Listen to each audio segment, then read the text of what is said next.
ibadah langsung firman Bapa Surgawi, Bapa yang kami sembah, kami kenal di dalam putra-Mu Tuhan Yesus. Pada kesempatan yang indah ini kembali anak-anak-Mu yang tergabung di dalam family ministry datang menghadap hadirat-Mu ya Bapa, mengucap syukur dan berterima kasih Kau telah memimpin kami, Kau telah mengurapi kami, yang memberkati kami, sehingga kami dapat melakukan ibadah langsung ministry Bapa. Kami serahkan ibadah ini dari awal, pertengahan hingga akhir ke dalam tangan pengasihan-Mu.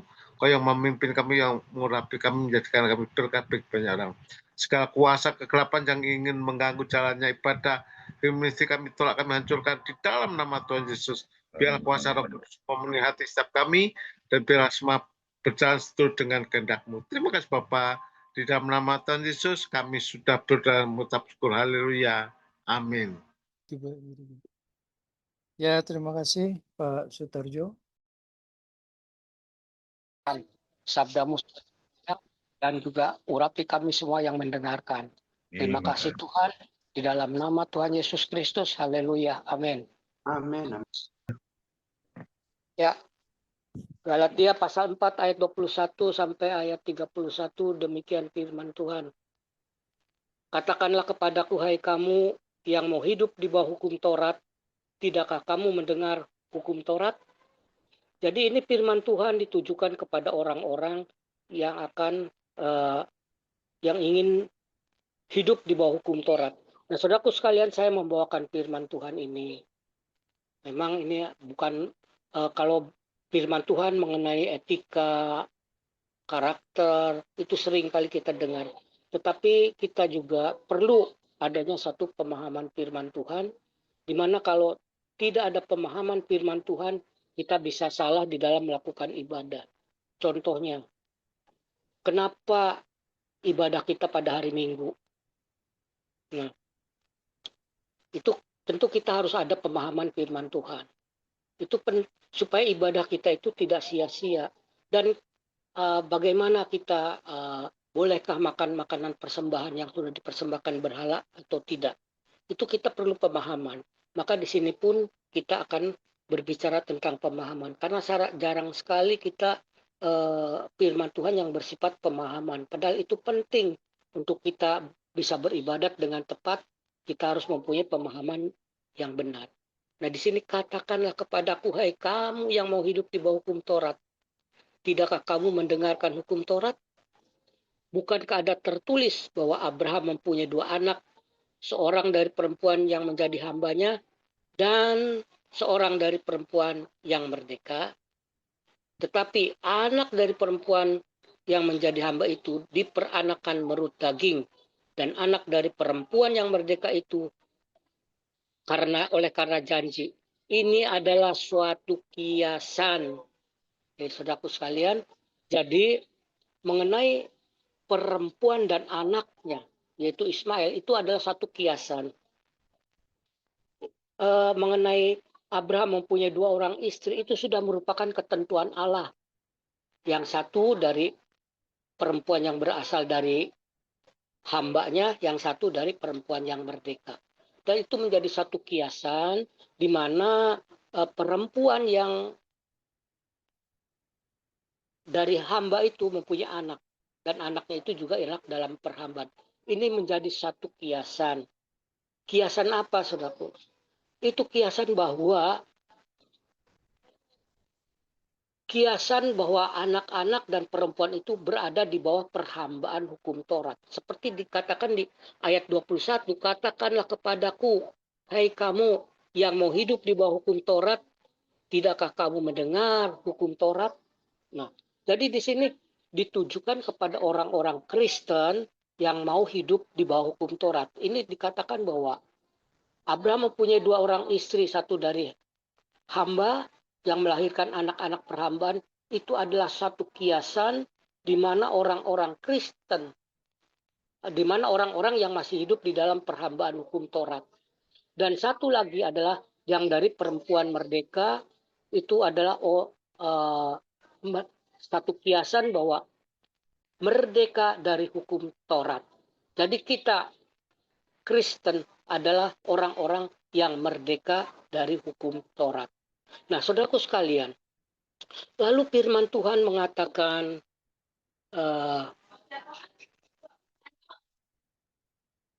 ayat yang ke-29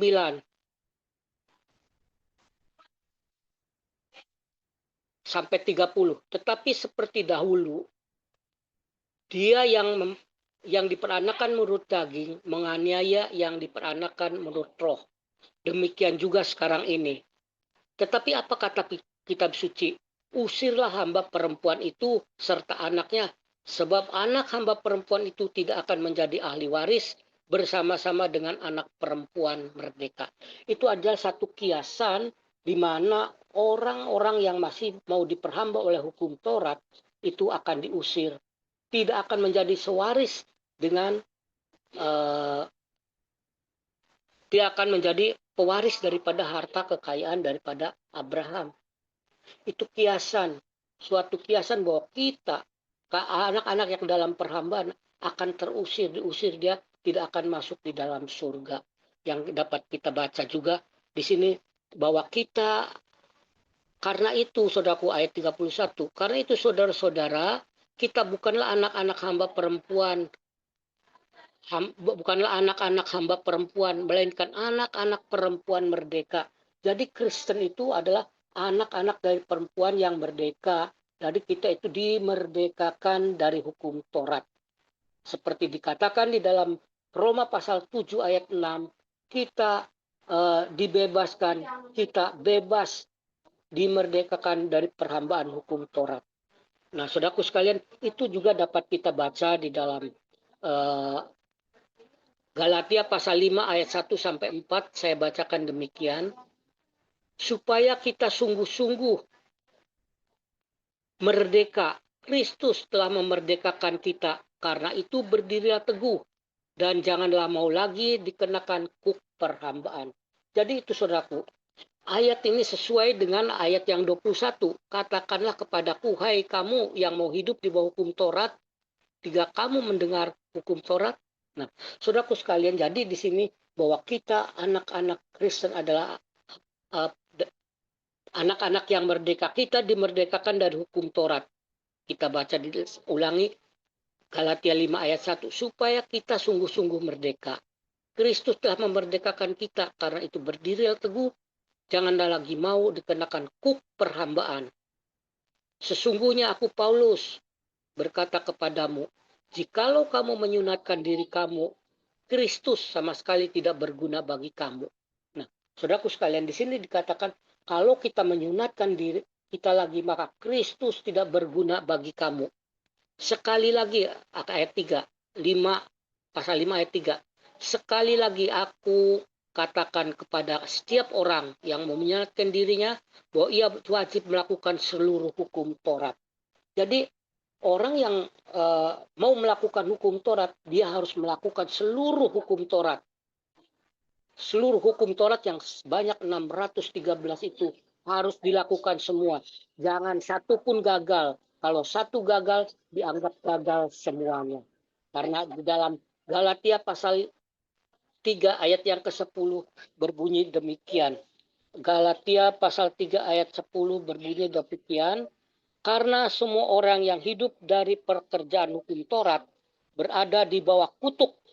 Sebab tertulis, terkutuklah orang yang tidak setia melakukan segala sesuatu yang tertulis di dalam hukum Taurat. Jadi saudaraku, orang yang berusaha melakukan hukum Taurat, tetapi tidak melakukan segala sesuatu yang ada di dalam hukum Taurat, baik hukum seremoni, maupun hukum sipil, maupun hukum moral, itu berada di bawah kutuk. Kalau dia itu gagal saja satu melakukan seluruh hukum Taurat itu. Maka dari itu saudaraku sekalian, kita kembali ke Galatia pasal 5 ayatnya yang keempat. Jikalau kamu mau hidup di bawah hukum Taurat, kamu lepas dari Kristus. Jikalau kamu mengharapkan kebenaran oleh hukum Taurat, kamu hidup di luar kasih karunia. Nah, jadi itulah saudaraku. Jadi kita hidup kalau kita mengandalkan masih mau diperhamba oleh hukum Taurat, kita hidup di luar kasih karunia. dengan kata lain, kita tidak mendapatkan keselamatan. Dari sebab itu di dalam Galatia pasal 4 ayatnya yang ke-30, tetapi kata kitab suci, usirlah hamba perempuan itu beserta anaknya, sebab anak hamba perempuan itu tidak akan menjadi ahli waris bersama-sama dengan anak perempuan merdeka itu. Jadi orang-orang yang masih mau diperhamba oleh hukum Taurat, mereka akan terusir, mereka akan diusir, tidak masuk di dalam surga. Sebagaimana tadi dikatakan, kamu tidak mendapatkan kasih karunia kalau kamu mau hidup di bawah hukum Taurat. Karena hukum Taurat tuntutannya 613 hukum itu harus dilakukan semuanya. Baik hukum seremoni, hukum sipil, maupun hukum moral. Kemudian pertanyaannya, lalu bagaimana kita melakukan kesalehan Kristen? Nah, saudaraku sekalian, di dalam Roma pasal 13, Roma pasal 13, coba tolong ada yang bisa bantu saya. Roma pasal 13, ayatnya yang ke-9 sampai 10. Ada Bapak Gibson, Tampu Bolon, tolong. Kasih tidak berbuat jahat terhadap sesama manusia. Karena itu kasih adalah kegenapan hukum Taurat. Hal ini harus kamu lakukan karena kamu mengetahui keadaan waktu sekarang, yaitu bahwa saatnya telah tiba bagi kamu untuk bangun dari tidur. Sebab sekarang keselamatan sudah Maaf. Roma pasal 13 ayat 9 sampai ke 10. karena Itu, Bu. firman, jangan berzina, jangan membunuh, jangan mencuri. Teruskan. Jangan mengingini, dan firman lain manapun juga sudah tersimpul dalam firman ini, yaitu kasihlah sesamamu manusia seperti dirimu sendiri.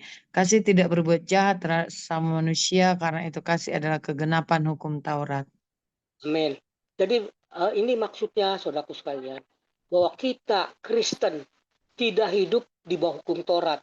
Kita hidup di bawah hukum kasih. Karena di sini dikatakan, karena firman jangan berzina, jangan membunuh, jangan mencuri, jangan mengingini, dan firman lain manapun juga sudah tersimpul di dalam firman ini, yaitu kasihlah sesama manusia seperti dirimu sendiri.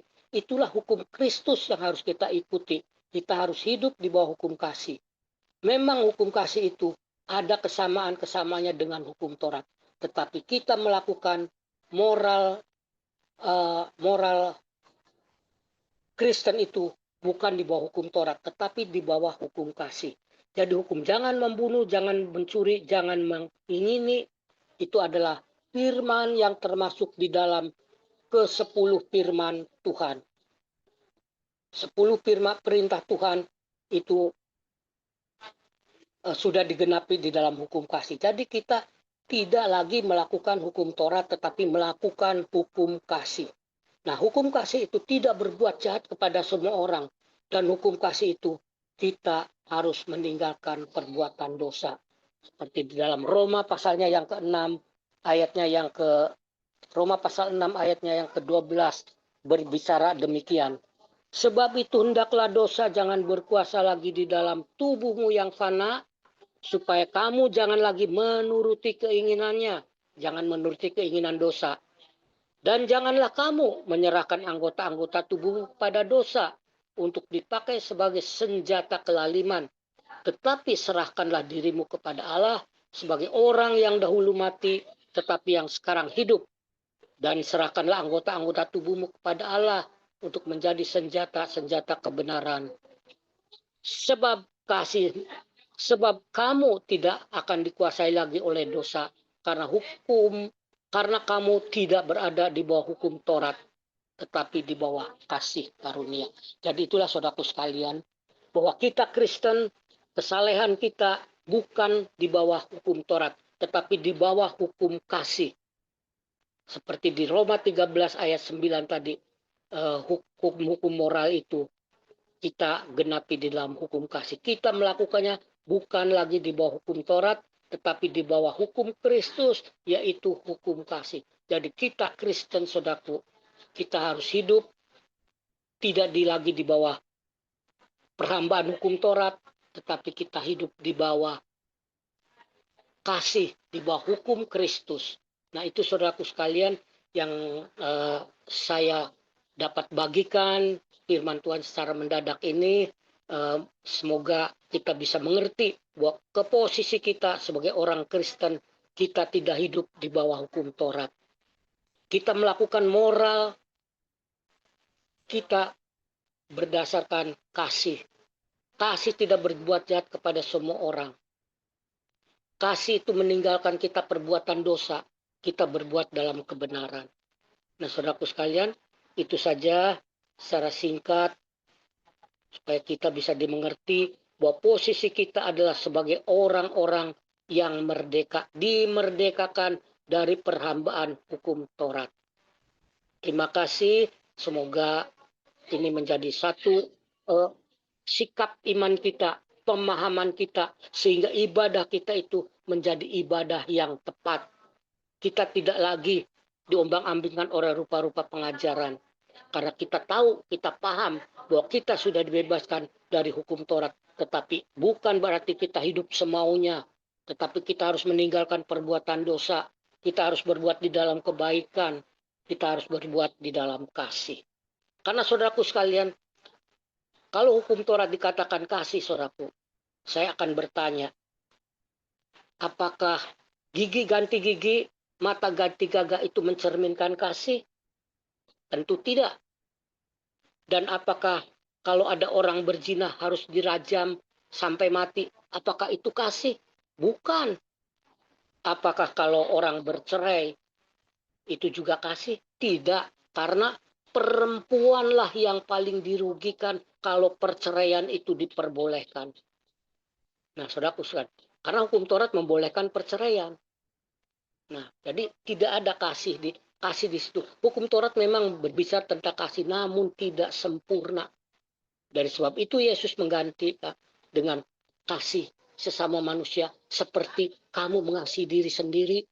Nah, itulah hukum moral kita. Dalam nama Tuhan Yesus Kristus, kiranya firman Tuhan yang pendek ini dapat memberkati kita semua. Haleluya. Amin. Boleh tutup dalam doa, Pak. Jadi, Bapa di dalam kerajaan surga, terima kasih kami sudah mendengarkan firman-Mu. Tuhan, kiranya hamba yang sudah menyampaikan firman-Mu, hamba yang tidak ada artinya ini, hamba hanya menyampaikan apa yang harus hamba katakan. Dan biarlah kami semua yang mendengar, Tuhan, mendengar dengan telinga rohani kita sebagai murid yang mau taat akan firman. Pidato karama sikti nakara. Sinatakaya masik inaralamatakaya masik. Terima kasih Tuhan. Di dalam nama Tuhan Yesus Kristus, kiranya Kau pelihara iman kami dan pengenalan kami akan Engkau semakin sempurna. Di dalam nama Tuhan Yesus Kristus. Haleluya. Amin. ya, terima kasih untuk Jadi Junlui yang sudah menyampaikan isi hati Tuhan ya. Memang kita sebagai orang percaya ya, jangan kita ibarat kata tidak mempercayai ya apa yang kita sudah pelajari di dalam firman Tuhan ya. Kita harus mempraktekkan kasih ya, terutama ya di dalam setiap kehidupan kita orang percaya ya. Jadi jangan kita maka harus hidup sesuai dengan firman Tuhan ya, mempraktekkan kasih Allah yang kita sudah melihat pengorbanan Tuhan Yesus ya. Iman, pengharapan, kasih yang terpenting adalah kasih ya. Miliki kasih yang agape ya, kasih yang tanpa pamrih, kasih yang boleh kita praktekkan dalam kehidupan kita ya, hidup yang benar di hadapan Tuhan. Jadi jangan asal jadi anak Tuhan yang sembarangan, itu sangat tidak berkenan di hadapan Tuhan. Terima kasih untuk kabarnya Pak Setiadi. Kita akan kembali besok beribadah. Kita berubah linknya ya, FM ya, sudah diperbarui oleh Pak Septianus Siregar ya. Besok kita akan kembali beribadah, kita akan mendengarkan firman Tuhan ya. Nah, silakan doa siapa dengan siapa. Terima kasih Bapa di dalam surga, kami bersyukur kami sudah mendengarkan firman-Mu Tuhan. Biarlah firman itu masuk dalam lubuk setiap hati kami dan kami mau praktekkan dalam kehidupan kami sebagai orang percaya, anak-anak Tuhan. Berkati pasti Cunli yang sudah mengangkatmu Tuhan, bila kami terus menjadi anak-anak Tuhan yang berkenan, yang melakukan kasih di dalam setiap kehidupan kami. Terima kasih Tuhan Yesus, berkati juga ya Tuhan, yang mana juga bangsa Indonesia, matamu yang selalu tertuju buat bangsa Indonesia, dan kami percaya memberkati dari Sabang sampai Merauke, terutama juga buat pemimpin, presiden kami, juga wakil presiden, Pak Prabowo Gibran, juga berkati jajaran MPR, DPR, juga semua para menteri, jajaran keamanan, juga semuanya ya Tuhan, karena kami percaya kerukunan, kedamaian ada di bangsa Indonesia.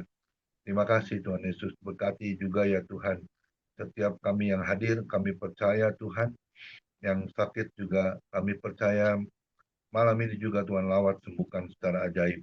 Terima kasih Tuhan Yesus, dan juga kami percaya biar apapun yang kami lakukan selalu berkenan di hadapan-Mu Tuhan.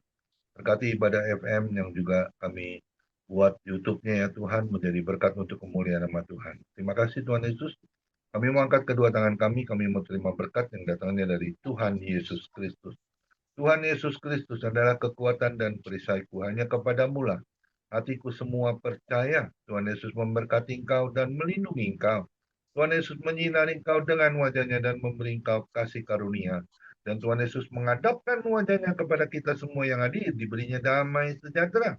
Kiranya Tuhan Yesus memberkati kesehatan Bapak, Ibu, anak, mantu, cucu, semua dalam perlindungan Tuhan Yesus yang sempurna. Bahkan yang sakit malam ini juga Tuhan Yesus lawat, sembuhkan secara ajaib dan sempurna. Dan juga kiranya Tuhan Yesus memberkati Bapak, Ibu, anak, mantu di dalam pekerjaan apapun yang dilakukan tangan kami selalu dibuatnya berhasil dan beruntung di dalam nama Tuhan Yesus Kristus.